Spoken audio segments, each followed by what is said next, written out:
उसके साथ ही आप लोग चैनल को सब्सक्राइब कर लेना, क्योंकि आपके एग्जाम तक आपकी क्लासेस चलने वाली है, ताकि इंपोर्टेंट मटेरियल और आपको क्लासेस आपके एग्जाम तक मिलते रहे। तो आप लोग चैनल को सब्सक्राइब कर लेना। उसके अलावा ये मेरे वाले सीटेट के नोट्स है, जिनको आप लोग मेरी सीटेट की मेरी वेबसाइट से ले लेना, sachinacademy.com से।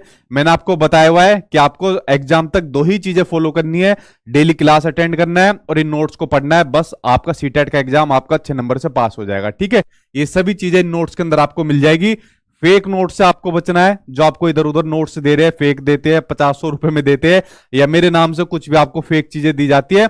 यही आपको रियल नोट्स मिलेंगे जो मेरी वेबसाइट पर मिलेंगे, और इसके अलावा कहीं भी मिले समझ जाना वो फेक है।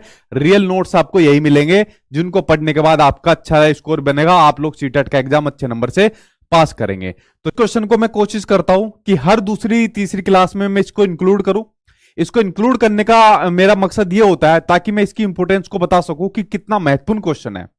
एटलीस्ट एक क्वेश्चन तो जरूर आपके एग्जाम में आएगा, शायद 2 नंबर का भी आपके एग्जाम में देखने को मिल सकता है। अब देखिए क्वेश्चन के ऊपर नजर डालिए। क्वेश्चन आपको दिया हुआ है कि जो भोपाल है, यानी मध्य प्रदेश की जो आपकी कैपिटल है, राजधानी है, वो बेंगलुरु के, यानी जो आपका कर्नाटक है उसकी कैपिटल है, उसके ठीक उत्तर में है।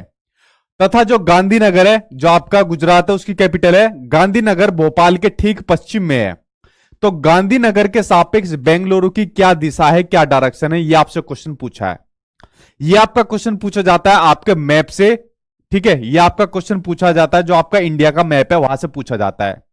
या तो क्वेश्चन आपसे एग्जामिनर इस तरीके से आपका डायरेक्शन पूछ लेगा कि कौन सा स्टेट किस स्टेट के किस दिशा में पड़ता है, किस डायरेक्शन में पड़ता है। यह एग्जामिनर पूछ लेगा कि कौन सा स्टेट भारत के अरब सागर के नजदीक पड़ता है, ठीक है, या बंगाल की खाड़ी में पड़ता है। इस तरीके से एग्जामिनर आपसे क्वेश्चन पूछ लेगा, बट आपके एग्जाम में पूछेगा जरूर। ऐसा हो नहीं सकता कि किसी शिफ्ट के अंदर यहां से क्वेश्चन देखने को ना मिले। तो इसलिए मेरा हर दूसरी तीसरी क्लास में इन क्वेश्चन को इंक्लूड करने का मेरा यही मकसद होता है कि आप लोग इंडिया के मैप की प्रैक्टिस जरूर करिए। इसका तरीका मैंने आपको बताया हुआ है। अपने मोबाइल फोन में एटलीस्ट एक मैप को अपने सेव करके रखिए, या अपने जो घर की वॉल होती है, दीवार होती है, वहां पर अपना मैप लगा लो या अपने पास लाकर रख लो। और जितने भी आपके इंडिया के जो स्टेट होते हैं, ये क्वेश्चन आपके एग्जाम में पूछा गया है, इंडिया के बताओ टोटल कितने स्टेट होते हैं, ठीक है। इंडिया के जो टोटल स्टेट है बताओ कमेंट बॉक्स में कितने हैं। पिछले सीटेट के एग्जाम में ये क्वेश्चन आपका कई बार पूछा गया। इंडिया के टोटल कितने स्टेट होते हैं और जो इंडिया के यूटी है ये कितने स्टेट होते हैं। अगर इसको भी आप लोगों ने गलत दे दिया आंसर, तो समझ लो आपकी तैयारी बहुत ही निचले लेवल पर है, क्योंकि ये क्वेश्चन पिछली बार सीटेट के एग्जाम में कम से कम नहीं तो 3-4 बार आपके रिपीट हुए, ठीक है। अभी देखूंगा इसका आंसर। तो समझ गए, इंडिया का जो मैप है उसकी नॉलेज होना आपको जरूरी है, कौन सा स्टेट किस स्टेट के नजदीक में पड़ता है, ठीक है। और अगर हम किसी स्टेट से गुजरते हैं तो दूसरे स्टेट में जाने के लिए हमें किन किन स्टेट को पार होना पड़ता है। अब जैसे आप इसने क्वेश्चन दे दिया, जो भोपाल है, ठीक है, मध्य प्रदेश की जो आपकी कैपिटल है, वो बेंगलुरु के ठीक ऊपर उत्तर में है और गांधीनगर भोपाल के ठीक पश्चिम में है। अगर आपको मैप की नॉलेज है तो 1 सेकंड के अंदर सीधा आंसर आप लोग निकाल दोगे, वरना मैप की नॉलेज से देखे आप लोग इसको करोगे कि भोपाल क्या है, बेंगलुरु के ऊपर उत्तर में है और गांधीनगर भोपाल के ठीक पश्चिम में है।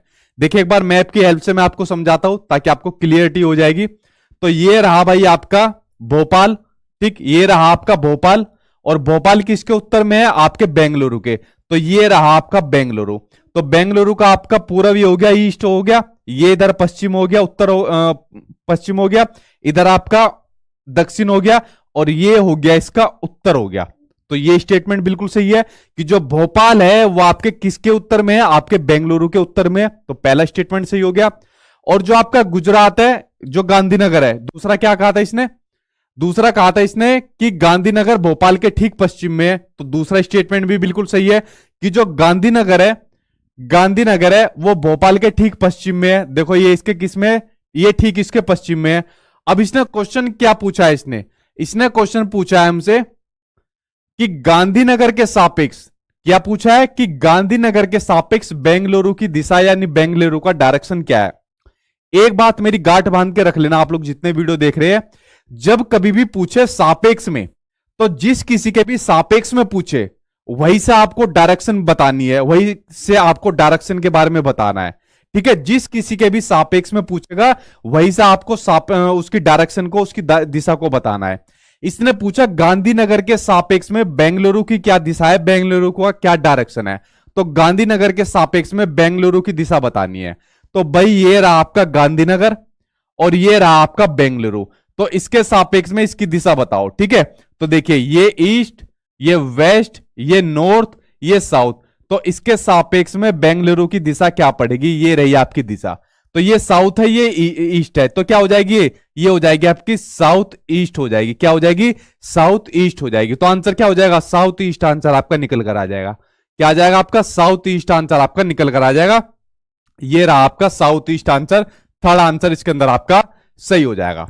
देखिए क्वेश्चन के अंदर करने के लिए कुछ भी नहीं था, सिर्फ आपको इंडिया के मैप की नॉलेज होनी चाहिए। ठीक, जो चीज मैंने आपको मैप के थ्रू समझाई है उस चीज की नॉलेज आपको पता होनी चाहिए। अच्छा उसने बेंगलोर का पूछा है, यार बेंगलोर तो नीचे पड़ता है, ठीक है, साउथ की तरफ पड़ता है भारत के, ठीक है, तो बेंगलोर के ऊपर जो है भोपाल पड़ेगा, उत्तर में पड़ेगा, गांधीनगर ठीक उसके पश्चिम में पड़ेगा। तो माइंड के अंदर आप लोग इंडिया के मैप को कैलकुलेट कर लेना और चुटकियों में आपका आंसर निकल कर आ जाएगा। इसलिए मैंने कहा इंडिया के मैप को अपने माइंड के अंदर फिट कर लेना, आपका 102 नंबर आपका कंफर्म हो जाएगा। ठीक है, इसलिए मैंने कहा इसके जो इंपॉर्टेंट है, इसका जो महत्व है उसको बार बार बताने के लिए हर दूसरी तीसरी क्लास में मैं इसको ऐड कर देता हूं। ठीक, चलिए बढ़ते हैं आपके अगले क्वेश्चन की ओर।